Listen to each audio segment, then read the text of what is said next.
Fundamental rights is a charter of rights contained in the Part 3 Constitution of India. It guarantees civil liberties such that all Indians can lead their lives in peace and harmony as citizens of India. These include individual rights common to most liberal democracies, such as equality before law, freedom of speech and expression, and peaceful assembly, freedom to practice religion, and the right to constitutional remedies for the protection of civil rights by means of writ such as habeas corpus. Violation of these rights result in punishments as prescribed in the Indian Penal Code or other special laws, subject to discretion of the judiciary. The fundamental rights are defined as basic human freedoms that every Indian citizen has the right to enjoy for a proper and harmonious development of personality. These rights universally apply to all citizens, irrespective of race, place of birth, religion, caste or gender. Aliens are also considered in matters like equality before law. They are enforceable by the courts, subject to certain restrictions. The rights have their origins in many sources, including England's Bill of Rights, the United States Bill of Rights and France's Declaration of the Rights of Man. The 7 fundamental rights recognized by the Indian Constitution are: right to equality, which includes equality before law, prohibition of discrimination on grounds of religion, race, caste, gender, place of birth, and equality of opportunity in matters of employment, abolition of untouchability and abolition of titles. Right to freedom, which includes freedom of speech and expression, assembly, association, a union, cooperatives, movement, residence, and right to practice any profession or occupation. Right to life and liberty, protection in respect to conviction in offenses and protection against arrest and detention in certain cases. Right against exploitation, which prohibits all forms of forced labor, child labor and traffic of human beings. Right to freedom of religion, which includes freedom of conscience and free profession, practice, and propagation of religion, freedom to manage religious affairs, freedom from certain taxes and freedom from religious instructions in certain educational institutes. Cultural and educational rights preserve the right of any section of citizens to conserve the culture, language, script, and right of minorities to establish and administer educational institutions of their choice. Right to constitutional remedies, which is present for enforcement of fundamental rights. Right to education, it is the latest addition to the fundamental rights. Fundamental rights for Indians have also been aimed at overturning the inequalities of pre-independence social practices. Specifically, they have also been used to abolish untouchability and thus prohibit discrimination on the grounds of religion, race, caste, sex, or place of birth. They also forbid trafficking of human beings and forced labor. They also protect cultural and educational rights of ethnic and religious minorities by allowing them to preserve their languages and also establish and administer their own education institutions.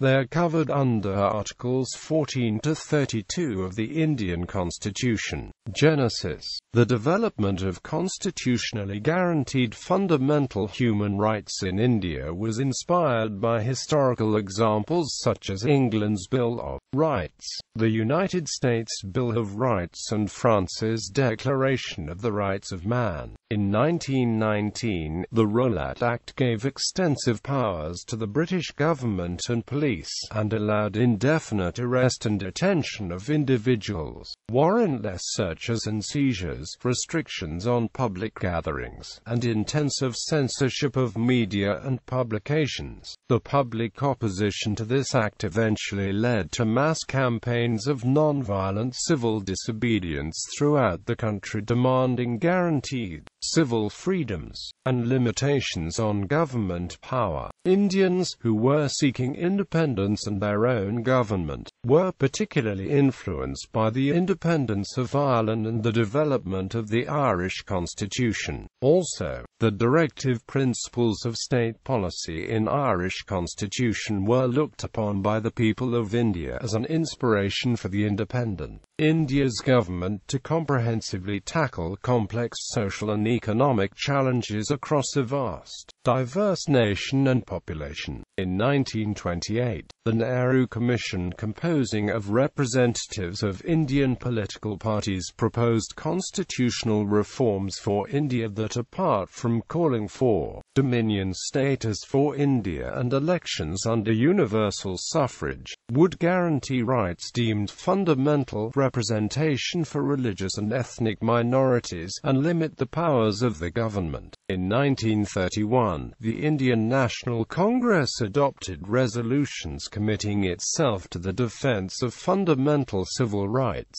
as well as socio-economic rights such as the minimum wage and the abolition of untouchability and serfdom. Committing themselves to socialism in 1936, the Congress leaders took examples from the Constitution of the Soviet Union, which inspired the fundamental duties of citizens as a means of collective patriotic responsibility for national interests and challenges. The task of developing a constitution for the nation was undertaken by the Constituent Assembly of India, composing of elected representatives. The Constituent Assembly first met on December 9, 1946 under the presidency of Dr. Sakadan, and later Dr. Rajendra Prasad was made its president. While members of Congress composed of a large majority, Congress leaders appointed persons from diverse political backgrounds to responsibilities of developing the Constitution and national laws. Notably, Bhimrao Ramji Ambedkar became the chairperson of the drafting committee, while Jawaharlal Nehru and Sardar Vallabhbhai Patel became chairpersons of committees and subcommittees responsible for different subjects. A notable development during that period having significant effect on the Indian Constitution took place on the 10th of December 1948, when the United Nations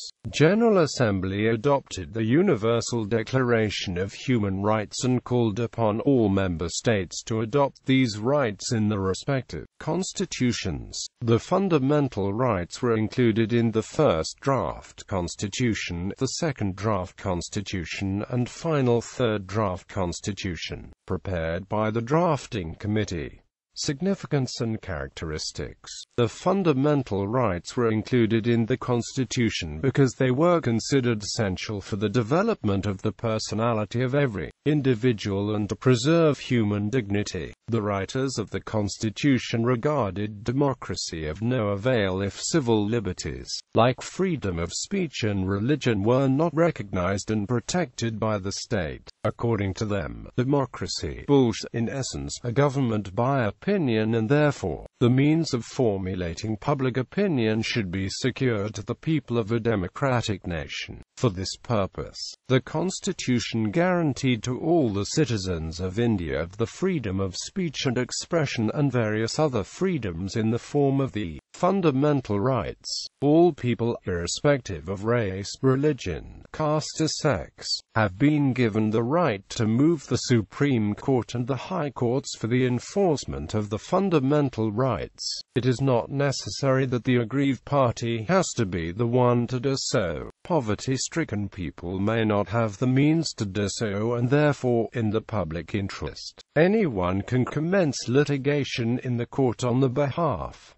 This is known as public interest litigation. In some cases, High Court judges have acted on their own on the basis of newspaper reports. These fundamental rights help not only in protection but also the prevention of gross violations of human rights. They emphasize on the fundamental unity of India by guaranteeing to all citizens the access and use of the same facilities, irrespective of background, Some fundamental rights apply for persons of any nationality, whereas others are available only to the citizens of India. The right to life and personal liberty is available to all people, and so is the right to freedom of religion. On the other hand, freedoms of speech and expression and freedom to reside and settle in any part of the country are reserved to citizens alone, including non-resident Indian citizens.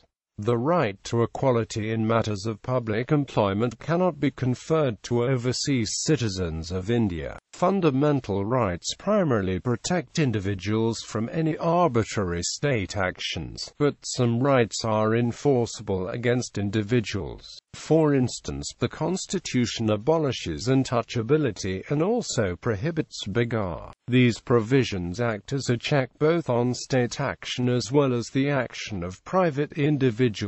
However, these rights are not absolute or uncontrolled and are subject to reasonable restrictions as necessarily for the protection of general welfare. They can also be selectively curtailed. The Supreme Court has ruled that all provisions of the Constitution, including fundamental rights, can be amended. However, the Parliament cannot alter the basic structure of the Constitution. Since the fundamental rights can be altered only by a constitutional amendment, their inclusion is a check not only on the executive branch but also on the Parliament and state legislatures. A state of national emergency has an adverse effect on these rights.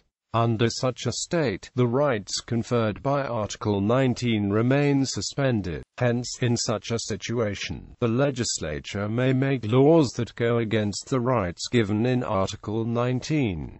Also, the President may by order suspend the right to move court for the enforcement of other rights as well. Right to equality. Right to equality is an important right provided for in Articles 14, 15, 16, 17 and 18 of the Constitution. It is the principal foundation of all other rights and liberties, and guarantees the following: equality before law. Article 14 of the Constitution guarantees that all people shall be equally protected by the laws of the country. It means that the state will treat people in the same circumstances alike. This article also means that individuals, whether citizens of India or otherwise, shall be treated differently if the circumstances are different. Social equality and equal access to public areas. Article 15 of the Constitution states that no person shall be discriminated on the basis of religion, race, caste, sex or place of birth. Every person shall have equal access to public places like public parks, museums, wells, bathing ghats and temples, etc. However, the state may make any special provision for women and children. Special provisions may be made for the advancements of any socially or educationally backward class or scheduled castes or scheduled tribes. Equality in matters of public employment. Article 16 of the Constitution lays down that the state cannot discriminate against anyone in the matters of employment. All citizens can apply for government jobs.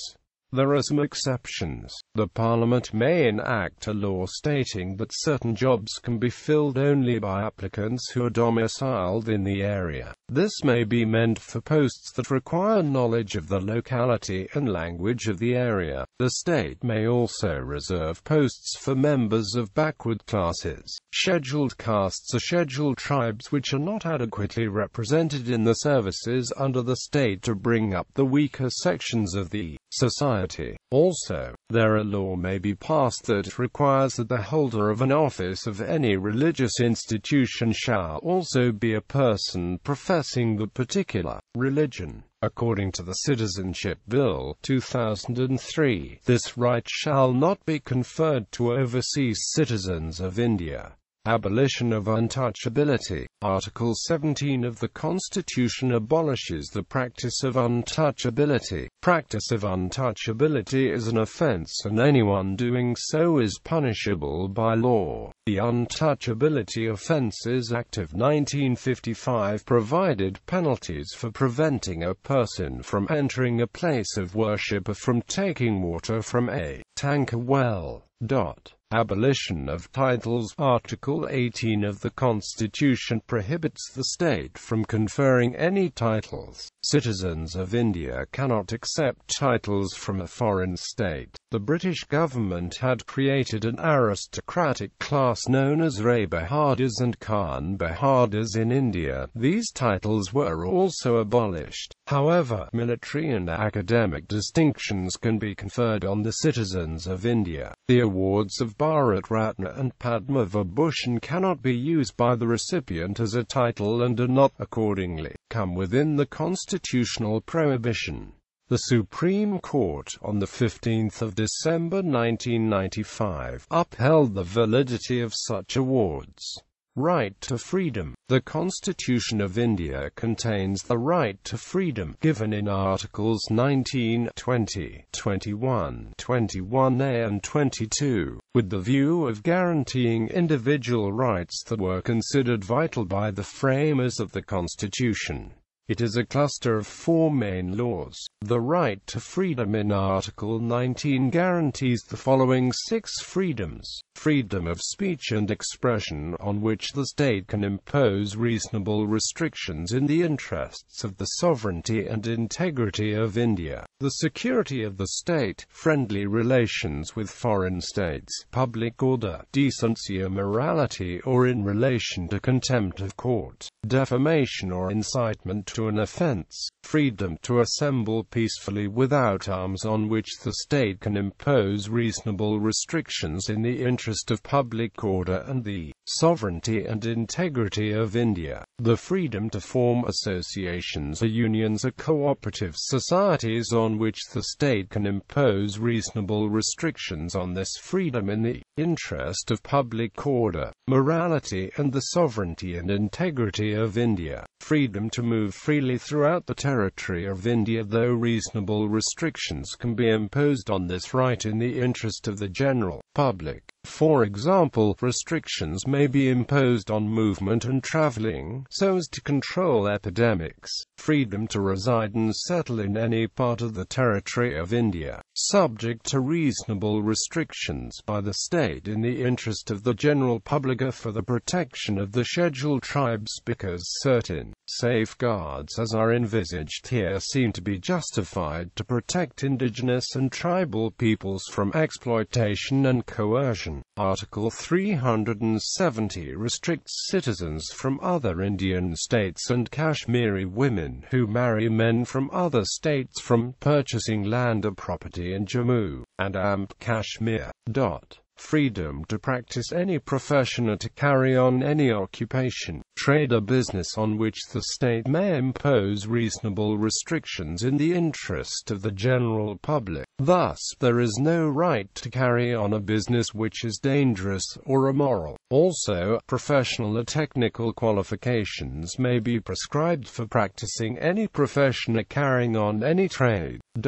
21A Education to all children of the age of 6 to 14 years in such manner as the state may, by law, determine. The Constitution also imposes restrictions on these rights. The government restricts these freedoms in the interest of the independence, sovereignty and integrity of India. In the interest of morality and public order, the government can also impose restrictions. However, the right to life and personal liberty cannot be suspended. The six freedoms are also automatically suspended or have restrictions imposed on them during a state of emergency. Right to information. Right to information and has been given the status of a fundamental right under Article 19 of the Constitution in 2005. Article 19, under which every citizen has freedom of speech and expression and have the right to know how the government works, what role does it play, what are its functions and so on.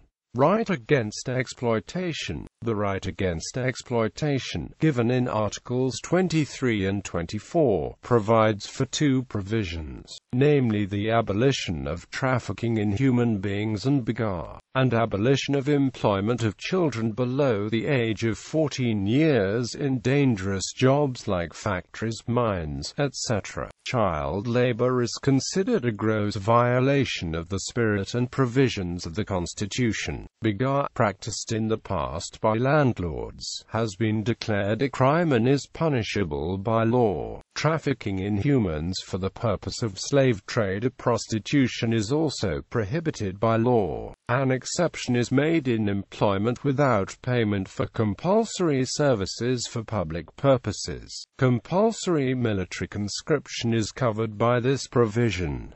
Right to freedom of religion. Right to freedom of religion, covered in Articles 25, 26, 27 and 28, provides religious freedom to all citizens of India. The objective of this right is to sustain the principle of secularism in India. According to the Constitution, all religions are equal before the state and no religion shall be given preference over the other. Citizens are free to preach, practice and propagate any religion of their choice. Religious communities can set up charitable institutions of their own. However, activities in such institutions that are not religious are performed according to the laws laid down by the government. Establishing a charitable institution can also be restricted in the interest of public order, morality and health. No person shall be compelled to pay taxes for the promotion of a particular religion. A state-run institution cannot impart education that is pro-religion. Also, nothing in this article shall affect the operation of any existing law or prevent the state from making any further law regulating or restricting any economic,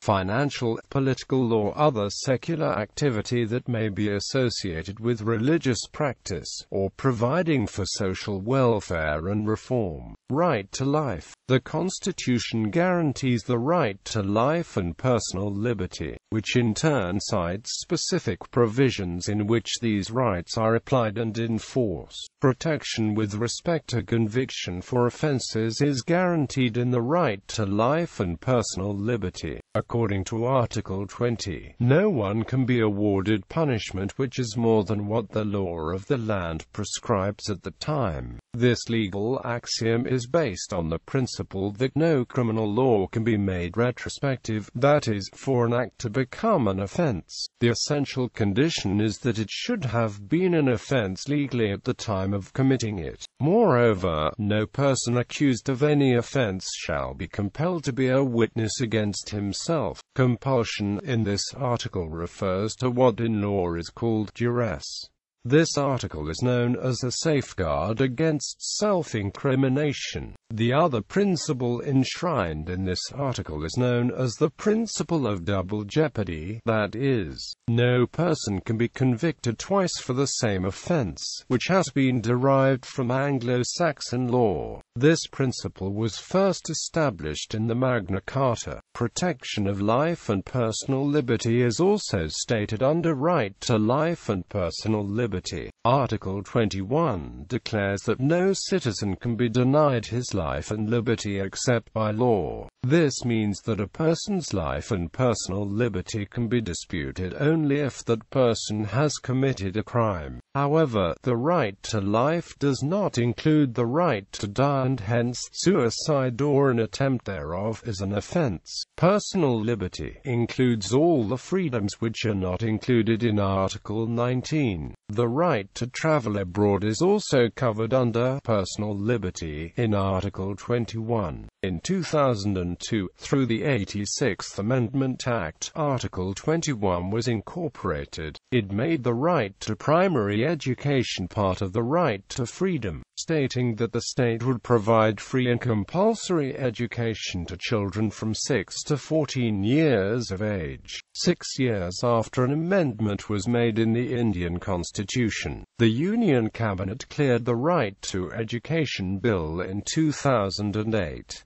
It is now soon to be tabled in Parliament for approval before it makes a fundamental right of every child to get free and compulsory education. Rights of a person arrested under ordinary circumstances is laid down in the right to life and personal liberty. No one can be arrested without being told the grounds for his arrest. If arrested, the person has the right to defend himself by a lawyer of his choice. Also, an arrested citizen has to be brought before the nearest magistrate within 24 hours. The rights of a person arrested under ordinary circumstances are not available to an enemy alien. They are also not available to persons detained under the Preventive Detention Act. Under preventive detention, the government can imprison a person for a maximum of 3 months. It means that if the government feels that a person being at liberty can be a threat to the law and order, to the unity and integrity of the nation, it can detain or arrest that person to prevent him from doing this possible harm. After 3 months, such a case is brought before an advisory board for review. Cultural and educational rights. As India is a country of many languages, religions, and cultures, the Constitution provides special measures, in Articles 29 and 30, to protect the rights of the minorities. Any community that has a language and a script of its own has the right to conserve and develop it. No citizen can be discriminated against for admission in state or state-aided institutions. All minorities, religious or linguistic, can set up their own educational institutions to preserve and develop their own culture. In granting aid to institutions, the state cannot discriminate against any institution on the basis of the fact that it is administered by a minority institution. But the right to administer does not mean that the state cannot interfere in case of maladministration. In a precedent-setting judgment in 1980, the Supreme Court held that the state can certainly take regulatory measures to promote the efficiency and excellence of educational standards. It can also issue guidelines for ensuring the security of the services of the teachers or other employees of the institution. In another landmark judgment delivered on the 31st of October 2002, the Supreme Court ruled that in case of aided minority institutions offering professional courses, admission could be only through a common entrance test conducted by a state or a university. Even an unaided minority institution ought not to ignore the merit of the students for admission. Right to constitutional remedies. Right to constitutional remedies empowers the citizens to move a court of law in case of any denial of the fundamental rights. For instance, in case of imprisonment, the citizen can ask the court to see if it is according to the provisions of the law of the country. If the court finds that it is not, the person will have to be freed. This procedure of asking the courts to preserve or safeguard the citizens' fundamental rights can be done in various ways. The courts can issue various kinds of writs. These writs are habeas corpus, mandamus, prohibition, quo warranto and certiorari. When a national or state emergency is declared, this right is suspended by the central government.